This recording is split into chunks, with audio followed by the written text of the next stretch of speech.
Putin के दुश्मन जमा होने लगे हैं।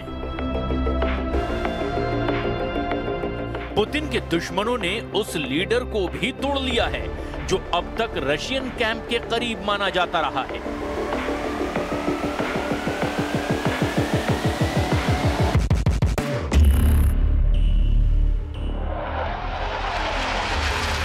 हथियारों का लालच देकर यूरोप ने उस शख्स को अपना बना लिया है जो ट्रंप के नेटो ग्रुप में पुतिन का खासम खास कहा जाता है।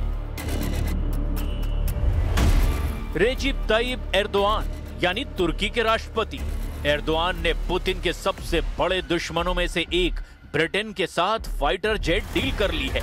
एर्दोआन और ब्रिटेन के प्रधानमंत्री कीर स्टारमर के बीच में 20 यूरो फाइटर टाइफून का सौदा हुआ है। ये डील 10.7 अरब डॉलर की है, यानी करीब 95,000 करोड़ रुपए में तुर्की को ब्रिटेन से 20 यूरो फाइटर टाइफून जेट मिलेंगे। डील का मतलब साफ है कि जो फाइटर पुतिन के खिलाफ लड़ने के लिए बनाए गए हैं, अब तुर्की उन्हें खरीद रहा है।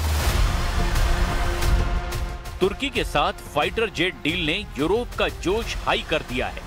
पुतिन से S-400 एयर डिफेंस सिस्टम की डील करने के बाद से एर्दोआन के नेटो से संबंधों में खटास आ रही है। हालांकि तुर्की खुद नेटो का हिस्सा है, लेकिन पुतिन और एर्दोआन के संबंधों ने नेटो को काफी मुश्किल में डाल दिया था।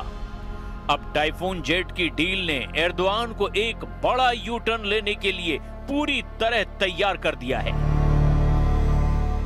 Fighter Typhoon savaş uçaklarının tedarikine dair uygulama düzenlemeleri heyetler arası görüşmelerde imzalandı.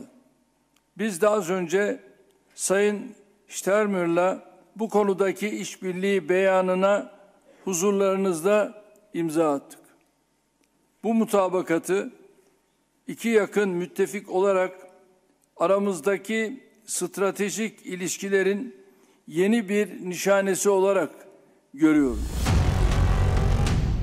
Erdogan के ऑर्डर पर ब्रिटिश पीएम कीर स्टारमर को तुर्की के सबसे सीक्रेट अड्डे में ले जाया गया, जहां तुर्की के रक्षा मंत्री ने उन्हें दिखाया तुर्की का वो फाइटर जेट जो भविष्य के लिए बनाया जा रहा है। इसका नाम है कान। कीर स्टारमर को बताया गया कि तुर्की का कान फाइटर जेट 5वीं पीढ़ी का स्टेल्थ लड़ाकू विमान है जो रडार की पकड़ में नहीं आएगा। तुर्की इस विमान को 2030 तक अपनी वायुसेना में शामिल करना चाहता है, लेकिन फिलहाल उसे इमरजेंसी वाली जरूरत है। लिहाजा जब अमेरिका से F-35 विमान की डील फंस गई तो एर्दोआन को यूरो फाइटर चुनना ही पड़ा।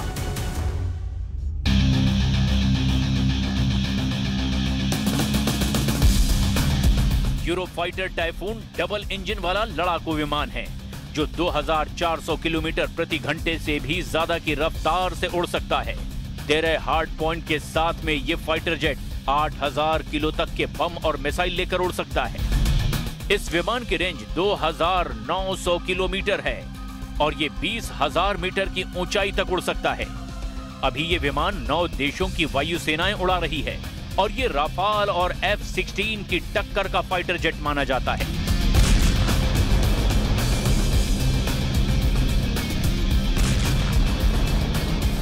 अब 20 यूरो फाइटर आएंगे तो एर्दोआन राहत की सांस लेंगे, लेकिन उनकी असली डिमांड 40 फाइटर जेट की है और इसीलिए ब्रिटेन समझ गया है कि तुर्की को लड़ाकू विमान देकर कैसे वापस नेटो के कैंप में लाया जा सकता है।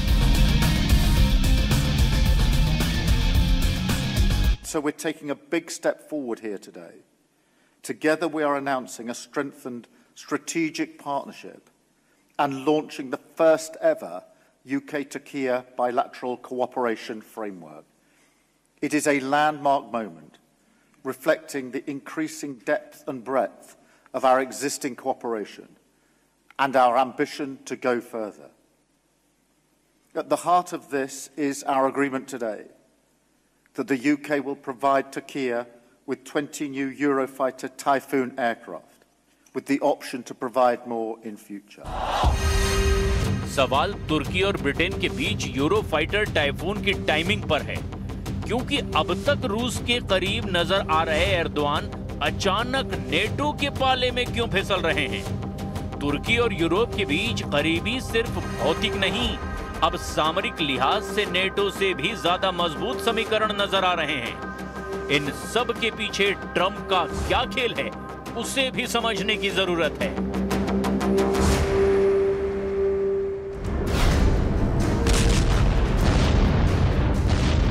शुरुआत में डोनाल्ड ट्रंप ने यूक्रेन को टॉम हॉक मिसाइल देने का लालच देकर भड़काया, लेकिन बाद में पलट गए।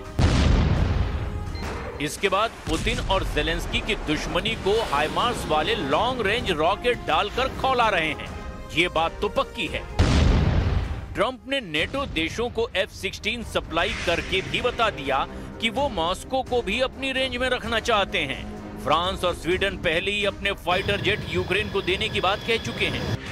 डोनाल्ड ट्रंप ने हर तरह के हथियार जेलेंस्की और उनको बचाने वाले नेटो साथियों को सप्लाई करने शुरू कर दिए हैं। पुतिन को डराने के लिए डोनाल्ड ट्रंप की हर चाल बहुत ज्यादा विध्वंसक है। उसमें खौफ भी है, उसमें आग भी है और उसमें साजिश भी है, क्योंकि जेलेंस्की जिस दुश्मन से करीब 4 साल से जूझ रहे हैं, उसको टक्कर देने के लिए अब डोनाल्ड ट्रंप और नेटो ने बहुत बड़ी चाल चल दी है, जिसमें एर्दोआन सबसे बड़ा मोहरा बनते हुए नजर आ रहे हैं।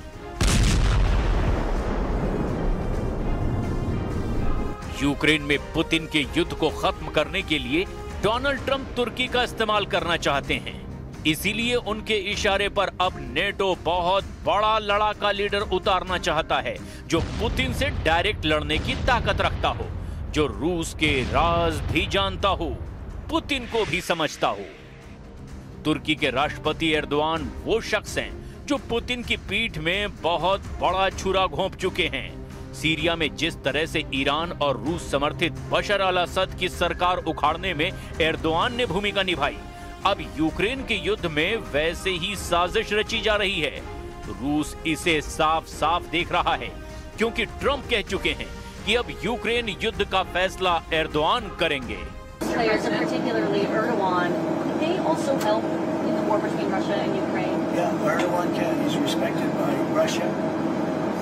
Ukraine, I can't tell you about, but he is respected by Putin, and he's a friend of mine. You know, you can see why I get along with the tough ones.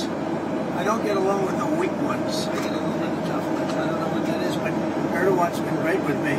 You know, when NATO has a problem with Erdogan, which they often do, they call me to talk to him, and I've never failed in working it out like immediately. Is that right?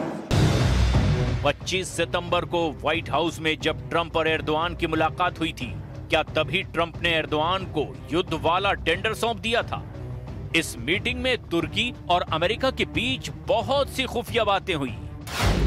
दोनों के बीच Syria पर बात हुई, दोनों के बीच फिलिस्तीन के मुद्दे पर बात हुई, दोनों के बीच ईरान और इजराइल के साथ साथ यूक्रेन युद्ध को लेकर भी चर्चा हुई। इस मीटिंग पर पूरी दुनिया में यही कयास लगाए गए कि एर्दोआन अमेरिका की हर बात मानने को राजी हो गए हैं। ट्रंप ने भी इशारा कर दिया कि अब तुर्की को वो हर हथियार मिलेगा जिसकी वो डिमांड कर रहा है। इस फेरिस्त में सबसे आगे नाम F-16 और F-35 का रहा, जिसकी डील को लेकर अमेरिका ने तुर्की पर रोक लगा दी थी, क्योंकि 2019 में तुर्की ने रूस से S-400 सिस्टम को लेकर डील की थी। We do a lot of trade with Turkey, and we're going to continue. We're going to do some additional trade. They want to buy F-16s, F-35s, and some other things, and we're going to talk to them about that. And we're just going to have, I think, a very interesting couple of hours. इसमें कोई शक नहीं कि Gaza से लेकर Lebanon और Syria से लेकर ईरान तक नेतन्याहू का युद्ध वाला ख्वाब पूरा करने में तुर्की ने बहुत बड़ी भूमिका निभाई है, क्योंकि सीरिया में अबू मोहम्मद अल जुलानी की सत्ता आने के बाद इजराइल ने दक्षिण सीरिया के एक बड़े हिस्से पर कब्जा कर लिया है और इजराइल के लिए सीरिया फ्रंट अब पूरी तरह खत्म हो चुका है। अब सवाल ये है कि यूक्रेन के युद्ध को लेकर एर्दोआन यानी तुर्की ट्रंप को कौन सी सर्विस दे सकता है। दिखाने के लिए ट्रंप का अब एक ही मकसद है, वो किसी भी कीमत पर गाजा के बाद यूक्रेन का युद्ध बंद कराना चाहते हैं। लेकिन इसकी आड़ में साफ नजर आ रहा है कि वो पुतिन के साथ नया युद्ध भड़काना चाहते हैं।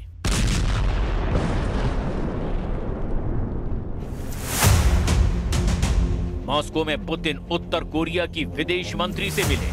उत्तर कोरिया के लीडर किम जोंग उन से पुतिन का दोस्ताना बहुत गहरा है और अब दोनों देश यूक्रेन में मिलकर कुछ और गंभीर करना चाहते हैं, जिसका सबसे बड़ा नुकसान जेलेंस्की को नहीं बल्कि नेटो को होगा।